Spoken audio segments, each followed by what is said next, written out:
अस्सलाम वालेकुम। आज हम डिस्कस करते हैं W.H. आर्डन की एक पोएम जिसका टाइटल है ओ वेयर आर यू गोइंग। सबसे पहले इस पोएम की टेक्स्ट को डिस्कस करेंगे, उसके बाद जो फिगर ऑफ स्पीच इस पोएम में यूज हुई हैं उनको देखते हैं। तो W.H. आर्डन 21 फेब 1907 में इनकी बर्थ है, 29 सितंबर 1937 में इनकी डेथ है। अगर इस पोएम की बात की जाए तो 4 क्वाट्रेन्स हैं इस पोएम में। क्वाट्रेन 4 लाइंस के स्टैंजा को कहते हैं। तो टोटल इस पोएम की जो स्ट्रेंथ बनती है वो 16 लाइंस है। 16 लाइनों की ये पोएम है जिसकी टेक्स्ट को डिस्कस करते हैं। फर्स्ट लाइन में पोएट कहता है ओ वेयर आर यू गोइंग, ओ तुम कहां जा रहे हो। सेड रीडर टू राइडर, कारी ने घुड़सवार से कहा। कारी ने घुड़सवार से कहा कि तुम कहां जा रहे हो। डेट वैली इज फैटल, वो वादी मोहलक है। फैटल कहते हैं जानलेवा। वेयर फर्नेसिस बर्न, जहां पर भट्टियां जलती हैं। भट्टियां जलने से मुराद यह है कि दिन के वक्त जब धूप की रोशनी होती है तो बहुत ज्यादा तपश होती है उन इलाकों में और उस वादी में जहां तुम जा रहे हो। योंडर्स द मिडन, दूर जो गलाजत का ढेर है। हुज आर्डर्स विल मैडन, जिसकी बदबू पागल कर देगी। मैडन का मतलब होता है पागल कर देना, ऑर्डर बदबू के लिए, और मिडन गलाजत के ढेर के लिए यूज किया गया है। योंडर से मुराद होता है दूर। ये जो दूर गलाजत का ढेर है जिसकी बदबू इंसान को पागल कर देती है। That gap is the grave where the tall return, और वो जो खाई है, वो जो नीचे की जानब एरिया है, इज द ग्रेव वो कब्र है, वेयर द टॉल रिटर्न जहां लंबे लंबे वापस आ जाते हैं। मतलब शी जवां वहां से वापस पलट आते हैं, किसी में इतनी जुर्रत नहीं कि उसको क्रॉस कर सके या आगे जा सके। ये फर्स्ट स्टैंजा था। सेकंड स्टैंजा की अगर हम टेक्स्ट को देखें, ओ डू यू इमेजिन, क्या तुम तसव्वुर करते हो। सेड फियरर टू फेयरर, उस खौफ खाने वाले ने मुसाफिर से कहा। फियरर खौफ खाने वाला और फेयरर मुसाफिर को कहते हैं जो किराए पे सफर करता है। तो जाने वाले को खौफ खाने वाले ने कहा कि तुम तसव्वुर कर सकते हो। That dusk will delay on your path to the pass. Dusk शाम की तारीकी को कहेंगे, धुंधलके को कहेंगे कि धुंधलका तुम्हें लेट करवा देगा। विल डिले वो ताखीर करवा देगा। ऑन योर पाथ तुम्हारे रास्ते में, टू द पास दर्रे की जानब। मतलब पास यहां दर्रे की तरफ इशारा है, तो दर्रे की तरफ तुम जा रहे हो, रास्ते में तारीकी तुम्हें देर करवा देगी। Your diligent looking discover the lacking, और तुम्हारी चौकस निगाही जो है उसमें कमी आ जाएगी। डिस्कवर द लेकिंग उसमें किल्लत होगी, वो सही तरह नहीं चीजों को ऑब्जर्व कर पाएंगी। Your footsteps feel from granite to grass, और तुम्हारे कदम घास से लेके पत्थर तक सब कुछ महसूस करेंगे। यहां ये जो घास और पत्थर का यूज किया गया है, इसका मतलब है कि सख्त चीज और नरम चीज तुम्हारे कदमों के नीचे आएगी और सारी चीजें तुम महसूस करोगे। नेक्स्ट स्टैंजा को देखते हैं। Oh what was that bird, और वो कौन सा परिंदा है। या फिर oh what was that bird, और वो जो परिंदा है। सेड हॉरर टू हियरर, खौफ खाने वाले ने सामने से कहा, सुनने वाले से कहा। Did you see that shape, तुमने वो शेप देखी है। इन द ट्विस्टेड ट्रीज, मुड़े हुए दरख्तों में। मतलब वो बल खाते हुए मुड़े हुए दरख्तों में जो शेप थी भूत की तरह सी, वो तुमने देखी है। Behind you swiftly the figure comes softly, तुम्हारे पीछे बड़ी तेजी से वो फिगर जिसे वो डरा रहा है बड़े धीरे से आ जाएगी, दबे पांव आ जाएगी और बड़ी तेजी से आएगी, तुम्हें पता भी नहीं चलेगा। और साथ डराने के लिए मजीद कहता है that spot on your skin, तुम्हारी जिल्द पर ये जो निशान है, इज अ शॉकिंग डिजीज, ये खौफनाक किस्म की बीमारी है। नेक्स्ट 4 लाइंस हैं। आउट ऑफ, ये यहां तक 3 स्टैंजास के अंदर पोएट ने यह जाहिर किया है कि जो कारी था वो घुड़सवार को डराने की कोशिश कर रहा है। तो तीनों स्टैंजास के अंदर जो है वो कारी ने एड्रेस किया है, या डरने वाले ने एड्रेस किया है, या खौफ खाने वाले ने एड्रेस किया है, किसको? मुसाफिर को, या फिर जो मंजिल पर जाने वाला है घुड़सवार को। अब फोर्थ स्टेंजा में जवाब देने लगा है घुड़सवार, किसको? जो कि उसे डरा रहा था। वो कहते हैं आउट ऑफ दिस हाउस, मैं घर से बाहर जा रहा हूं। Said rider to reader, rider ने या घुड़सवार ने कारी से कहा। देखिए फर्स्ट लाइन को अगर हम पढ़ें, ओ वेयर आर यू गोइंग, तुम कहां जा रहे हो, पूछा किसने है? रीडर ने राइडर से। तो इस लाइन का जवाब मतलब फर्स्ट स्टेंजा का फर्स्ट लाइन में दिया है, वो कहते हैं वेयर आर यू गोइंग, और इसका आंसर है आउट ऑफ दिस हाउस, मैं इस घर से दूर जा रहा हूं, मतलब बाहर जा रहा हूं। अब यहां पर लफ्ज उलट दिए हैं, रीडर की जगह पर राइडर आ गया और राइडर की जगह पर रीडर आ गया। घुड़सवार ने कारी से कहा आउट ऑफ दिस हाउस, उसके पहले क्वेश्चन का आंसर है मैं घर से बाहर जा रहा हूं। सेकंड लाइन में उसके दूसरे स्टेंजे का आंसर मिलेगा। दूसरे स्टेंजे में उसने कहा था ओ डू यू इमेजिन, क्या तुम तसव्वुर कर सकते हो। तो अब फियरर जो है वो फेयरर से कह रहा था, अब फेयरर फियरर से कहेगा, मतलब मुसाफिर उस खौफ खाने वाले से कहेगा योर्स नेवर विल, तुम कभी नहीं कर सकोगे। क्यों? क्योंकि ओ डू यू इमेजिन, क्या तुम तसव्वुर कर सकते हो। तो ये सारी मुश्किलात का तसव्वुर मुसाफिर तो कर सकता है, लेकिन जो खौफ खाने वाला घर बैठा हुआ है वो नहीं कर सकता। तो इस वजह से उसने इसका आंसर किया है योर्स नेवर विल, तुम तसव्वुर नहीं कर सकते, या फिर तुम कभी नहीं जाओगे इस घर से बाहर। सेड फेयरर टू फियरर, मुसाफिर ने खौफ खाने वाले से कहा। नेक्स्ट लाइन है they are looking for you, ये जो थर्ड स्टेंजा में डराया गया था, हियर हेयर हॉरर ने हियरर को, हॉरर जो है वो खौफ खाने वाला था, ये कारी है, और हियरर सुनने वाला था। तो अब इसका उलट जवाब जो है वो थर्ड स्टैंडर्ड का थर्ड लाइन में दिया है, हियरर ने हॉरर से कहा, मतलब सुनने वाले ने खौफ खाने वाले से कहा, मतलब मुसाफिर ने या घुड़सवार ने वो जो घर बैठा कारी है उसको कहा। क्या कहा? सवाल था oh what was that bird, वो डराने के लिए कह रहा है कि वो भूत प्रीत वो परिंदा तुम्हें पता है उसका। तो ये कह रहे हैं, ये जो डराया गया ना सारी पोएम में, मतलब घर बैठे रीडर ने जाने वाले घुड़सवार को डराया है। तो उसके आंसर में उसने कहा है they are looking for you, वो सारी चीजें तुम्हारे इंतजार में है, मतलब वो तुम्हें नुकसान पहुंचाने की कोशिश करेंगी, तुम्हारे पीछे आएंगी। सेड हियरर टू हॉरर, वो सुनने वाले ने खौफ खाने वाले से कहा कि ये जो सारी मुश्किलात हैं, ये जो सारे मसाइब हैं, ये जो सारी हर्डल्स या रुकावटें हैं, या ये सारे आसेब वगैरह या खौफनाक चीजें हैं, ये सारी तुम्हारे इंतजार में है। लुकिंग फॉर यू, वो तो तुम्हें तलाश कर रही हैं। As he left them there, जैसे ही वो उन्हें वहां छोड़ देता है, as he left them there, और वो उसे वहीं छोड़ देता है। नेक्स्ट टेक्स्ट को डिस्कस करने के बाद अब इस पोएम के अंदर जो फिगर ऑफ स्पीच यूज की गई हैं उनको देखते हैं। तो सबसे पहले इस पोएम की राइम स्कीम को डिस्कस करते हैं। इस पोएम की राइम स्कीम है ए बी सी बी। इसका मतलब यह हुआ कि फर्स्ट लाइन किसी और के साथ राइम नहीं करेगी और थर्ड लाइन किसी के साथ राइम नहीं करेगी। फर्स्ट और थर्ड लाइन राइम नहीं करती, लेकिन सेकंड और फोर्थ लाइन आपस में राइम है। सेकंड और फोर्थ लाइन, जैसा कि लाइन नंबर 1 का लास्ट वर्ड है राइडर, और लाइन नंबर 2 का लास्ट वर्ड है बर्न, और लाइन नंबर 3 का लास्ट वर्ड है मैडन, और लाइन नंबर 4 का लास्ट वर्ड है रिटर्न। अगर देखा जाए तो रीडर किसी के साथ राइम नहीं कर रहा। इसी तरह जो थर्ड लाइन का लास्ट वर्ड है मैडन, वो भी किसी से राइम नहीं कर रहा। रीडर और राइडर ये एस ही बन गया, लेकिन सेकंड और फोर्थ लाइन आपस में राइम है। जैसा कि सेकंड लाइन का लास्ट वर्ड है बर्न और फोर्थ लाइन का लास्ट वर्ड है रिटर्न, तो बर्न और रिटर्न ये बी हो जाएगा। अब देखें दोबारा, सबसे फर्स्ट लाइन ए, दूसरी बी, थर्ड सी, और फिर fourth B, A B C B.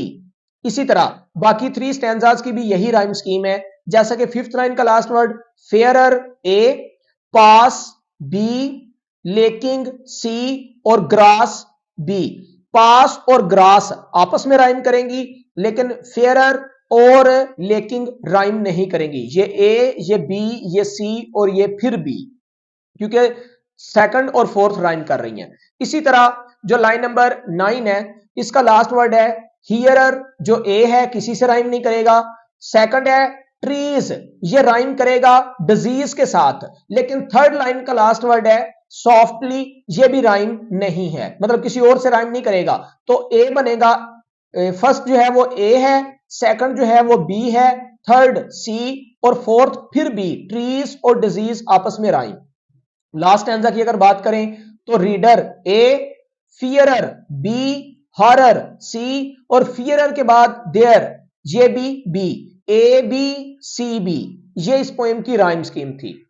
अब देखते हैं इस पोएम की ओवरऑल स्ट्रेंथ को। 4 क्वार्ट्रेन्स से इस पोएम में, क्वार्ट्रेन कहते हैं 4 लाइंस के स्टैंजा को। तो यहां पर 4 क्वार्ट्रेन्स का मतलब है टोटल इस पोएम की जो स्ट्रेंथ है वो 16 लाइन है। अगर बात की जाए फिगर ऑफ स्पीच की, तो ये जो फर्स्ट लाइन है इसमें अपोस्ट्रोफी यूज किया गया है। अपोस्ट्रोफी कहते हैं जब पोएट किसी चीज को डायरेक्ट एड्रेस करता है या डायरेक्ट जो है वो स्पीच करता है, मुखातब करता है, तो डायरेक्ट मुखातब करने को अपोस्ट्रोफी कहते हैं। लाइन नंबर फर्स्ट देखें, O where are you going, तो इसका मतलब पोएट ने डायरेक्ट एड्रेस किया है। इस टेक्निक को अपोस्ट्रोफी कहते हैं। दूसरा, लाइन नंबर 1 में कैसुरा यूज किया गया है। कैयुरा कहते हैं जब हम पंक्चुएशन मार्क के जरिए एक लाइन के अंदर या एक सेंटेंस के अंदर पोएट जब पास करता है या ब्रेक करता है, तो इस पास या ब्रेक को कैयुरा कहते हैं। यहां पर अगर देखें O where are you going, तो यहां पास या ब्रेक किया गया है पोएट की तरफ से सेंटेंस में, लाइन के अंदर, तो इसको हम कैयुरा कहेंगे। उसके बाद एलिट्रेशन यूज की गई है इस पोएम में, कॉन्सोनेंस यूज किया गया है, एसोनेंस यूज किया गया है, एनाफोरा यूज किया गया है, रिटोरिक क्वेश्चन किया गया है और थीम्स इसके डिस्कस करते हैं। एलिट्रेशन क्या है? रिपीटिशन ऑफ इनिशियल साउंड्स दोबारा, repetition of initial consonant sounds in the beginning of the word in the same line. जब एक ही लाइन के अंदर कॉन्सोनेंट साउंड वर्ड के स्टार्ट में रिपीट हो रहे हो, तो इस रिपीटिशन को हम एलिट्रेशन कहते हैं। जैसे कि ये एक एलिट्रेटिव पोएम है जिसमें line number 1, line number 2, line number 3, line number 4, 5, 6, 7, फिर 7, 8, 8, 9, 10, 11 और 12, इन सारी लाइंस के अंदर हमें रिपीटिशन कॉन्सोनेंट साउंड की in the beginning of the word मिलेगी एक ही लाइन में। लाइन नंबर 1 में अगर हम देखें तो है रीडर, आर इसके स्टार्ट पे आ रहा है, और राइडर फिर आर स्टार्ट पे आ रहा है, ये एलिट्रेशन है। अगर लाइन नंबर 2 में देखें तो फैटल और फर्नेंस, एफ जो है वो कॉन्सोनेंट लेटर रिपीट हो रहा है, रिपीटिशन है, ये भी एलिट्रेशन। अगर थर्ड लाइन में देखें तो हमारे पास मिडन और मैडन, ये एम जो है रिपीटेड लेटर्स हैं। इसी तरह अगर हम गैप और ग्रेव को देखें तो जी यहां पर रिपीटेड लेटर्स हैं। इसके बाद अगर हम फियरर और फेयरर को देखें तो रिपीटेड लेटर्स एफ की सूरत में हमारे सामने हैं। डस्क, डिले, यहां पर रिपीटेड लेटर है। इसी तरह पाथ और पास, इसी लाइन के अंदर पी जो है वो रिपीटेड लेटर है। अगर लाइन नंबर 7 में देखें तो डिलीजेंट और डिस्कवर, डी लेटर जो है वो रिपीटेड है एलिट्रेशन की एग्जांपल के तौर पर, और लुकिंग और लैकिंग, एल जो है वो एलिट्रेशन है। उसके अलावा लाइन नंबर 8 में अगर देखें तो फुट स्टेप में एफ और फ्राम में एफ, ये एफ रिपीटिशन है। इसके अलावा ग्रेनेट और ग्रास, जी जो है वो एलिट्रेशन की एग्जांपल है। अगर लाइन नंबर 9 में देखें तो यहां पर हॉरर और हियरर, ये एच जो है ये भी हमें रिपीटेड लेटर की सूरत में मिलेगा। लाइन नंबर 10 में अगर हम देखें तो यहां पर ट्विस्टेड ट्रीज, टी जो है वो रिपीटेड लेटर्स हैं एलिट्रेशन की एग्जांपल के तौर पर। लाइन नंबर 11 में स्विफ्टली और सॉफ्टली, यहां पर एस जो है वो रिपीटेड लेटर्स हैं, ये भी एलिट्रेशन की एग्जांपल है। और लाइन नंबर 12 में अगर हम देखें तो स्पॉट और स्किन और शॉकिंग, एस जो है वो रिपीटेड लेटर्स हैं जो एलिट्रेशन की एग्जांपल है। तो एलिट्रेशन ये था repetition of initial consonant sound in the same line एक ही लाइन के अंदर जब कॉन्सोनेंट साउंड स्टार्ट पे रिपीट हो रहे हो, मतलब लफ्ज के स्टार्ट पर रिपीट करें बार बार लेटर्स या साउंड्स कॉन्सोनेंट के, तो उसको एलिट्रेशन कहते हैं। अब देखते हैं कॉन्सोनेंट्स को। कॉन्सोनेंट्स किसे कहते हैं? Repetition of consonant sound in the middle और end of the word in the same line. एक ही लाइन के अंदर जब लफ्ज के दरमियान में या एंड पर कोई कॉन्सोनेंट साउंड रिपीट हो रहा हो तो इस रिपीटिशन को कॉन्सोनेंस कहेंगे। एलिट्रेशन और कॉन्सोनेंस में फर्क यह है, एलिट्रेशन वर्ड के स्टार्ट पे होता है, बिगिनिंग में होता है, लेकिन कॉन्सोनेंस जो है वो बिगिनिंग की के अलावा दरमियान में या एंड पे वर्ड के आ सकता है कॉन्सोनेंट लेटर। मसलन लाइन नंबर 1, 3, 5, 7, 9, 9, 10, 11, 12 इसके अंदर कॉन्सोनेंट्स की एग्जांपल है। जैसा कि लाइन नंबर 1 में अगर हम देखें तो यही रीडर के एंड पे आर आ रहा है और यहां राइडर के भी एंड पे आर आ रहा है, तो ये रिपीटिशन ऑफ आर जो कि एंड ऑफ द लेटर है, ये कॉन्सोनेंस की एग्जांपल है। इसी तरह लाइन नंबर 3 में अगर हम देखें तो मिडन और मैडन दोनों के एंड पर एन लेटर आ रहा है, ये एन जो है वो कॉन्सोनेंस की एग्जांपल है। इसी तरह अगर लाइन नंबर 5 में देखें तो फियरर और फेयरर ये जो आर आ रहा है ये भी कॉन्सोनेंस की एग्जांपल है। लाइन नंबर 7 में अगर देखें तो लेकिंग और लुकिंग जी एंड पर रिपीटेड हो रहा है, ये भी कॉन्सोनेंस की एग्जांपल है। इसी तरह लाइन नंबर 9 में वट और डैट टी लेटर की रिपीटिशन है। इसी तरह हरर और हियरर आर लेटर की रिपीटिशन है। इसी तरह डिड ट्विस्टेड डी लेटर की रिपीटिशन है और स्विफ्टली और सॉफ्टली वाई लेटर की रिपीटिशन एंड पर आ रही है। ओन और स्किन एन लेटर की रिपीटिशन है। ये वो वर्ड्स हैं जो एंड पर जो है वो सेम यूज किए गए हैं। अब देखते हैं एसोनेंस को। एसोनेंस किसे कहते हैं? Repetition of vowel sounds in stress syllables. जो स्ट्रेस्ड सिलेबल्स हैं उनके अंदर जो वाउल लेटर्स या वाउल साउंड जो है वो रिपीट हो रहा हो तो इस रिपीटिशन को एसोनेंस कहते हैं। जैसा कि line number 3, line number 4, line number 7 और लाइन नंबर 10 इसके अंदर एसोनेंस की एग्जांपल्स हमें देखने को मिलेंगी। लाइन नंबर 3 में अगर हम देखें तो हमारे पास है मिडन के अंदर आई आ रहा है और विल के अंदर आई आ रहा है, तो ये जो मिडन और विल है आई का साउंड और आई का लेटर यहां रिपीट होता हुआ नजर आ रहा है जो कि एसोनेंस की एक एग्जांपल है। अगर लाइन नंबर 4 में देखें तो हमारे पास डेट गैप ये जो ए का साउंड है और लेटर है ये कॉन्सोनेंट नहीं है, चूंकि वाउल है तो ये वाउल लेटर और साउंड जो है वो रिपीटेड होता हुआ नजर आ रहा है।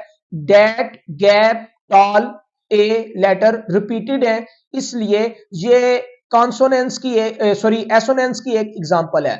मजीद एसोनेंस जो है वो लाइन नंबर 7 में हम देख सकते हैं, जैसा कि यहां पर डिलीजेंट के अंदर भी आई और लुकिंग के अंदर भी आई और लैकिंग के अंदर भी आई, तो ये जो आई का साउंड है ये एक वाउल साउंड है, वाउल लेटर है, ये आई और आई, तो ये एक रिपीटेड साउंड ऑफ वाउल है जिसे हम एसोनेंस कहेंगे। इसी तरह लाइन नंबर 10 के अंदर भी एसोनेंस यूज हुआ है जो वाउल लेटर्स की रिपीटिशन है। जैसा कि अगर हम देखें तो डिड के अंदर आई और इन के अंदर आई, ट्विस्टेड के अंदर आई, ये रिपीटेड लेटर और साउंड वाउल की सूरत में हमारे सामने है। ये था हमारा एनाफोरा।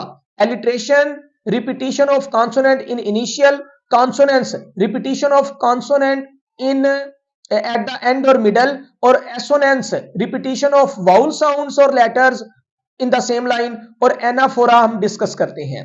एनाफोरा किसे कहते हैं? रिपीटिशन ऑफ वर्ड्स और फ्रेजेस इन कमिंग लाइंस, मतलब दो या दो से ज्यादा लाइनों में जब सेम वर्ड्स यूज किए जाएं या सेम फ्रेजेस यूज किए जाएं तो इन लाइंस के अंदर एक जैसे फ्रेजेस और वर्ड्स यूज होने को रिपीटिशन कहते हैं, जो कि एनाफोरा की एग्जांपल है। जैसा कि लाइन नंबर 7 और 8 के अंदर योर का वर्ड यूज किया गया है, योर डिलीजेंट लुकिंग, और नीचे है योर फुटस्टेप। तो ये जो योर का वर्ड है ये 7 और 8 लाइन के अंदर, सक्सेसिव लाइन के अंदर रिपीटेड होता हुआ नजर आ रहा है, तो इस रिपीटिशन को एनाफोरा कहते हैं। उसके बाद रिटोरिक क्वेश्चन भी यूज किया गया है इस पोएम में। रिहेटोरिक क्वेश्चन उस क्वेश्चन को कहते हैं जिसका आंसर पोएट को मौजूद मालूम हो लेकिन उसके बावजूद वो रीडर से करे, तो इस क्वेश्चन को रिहेटोरिक क्वेश्चन कहते हैं। अगर लाइन नंबर 1 में देखें, O where are you going, ये भी एक रिहेटोरिक क्वेश्चन की एग्जांपल है। Your footstep feel from grain to grass, question mark, question है। उसके बाद लाइन नंबर 10 के अंदर भी अगर हम देखें, did you see that shape in the twisted trees, question है, ये रिहेटोरिक क्वेश्चन है। और 12 नंबर अगर लाइन में देखें, the spot on your skin is shocking disease, तो ये भी एक रिपीटिशन की एग्जांपल हमारे सामने, सॉरी रिहेटोरिक क्वेश्चन जो है वो हमारे सामने किए गए हैं।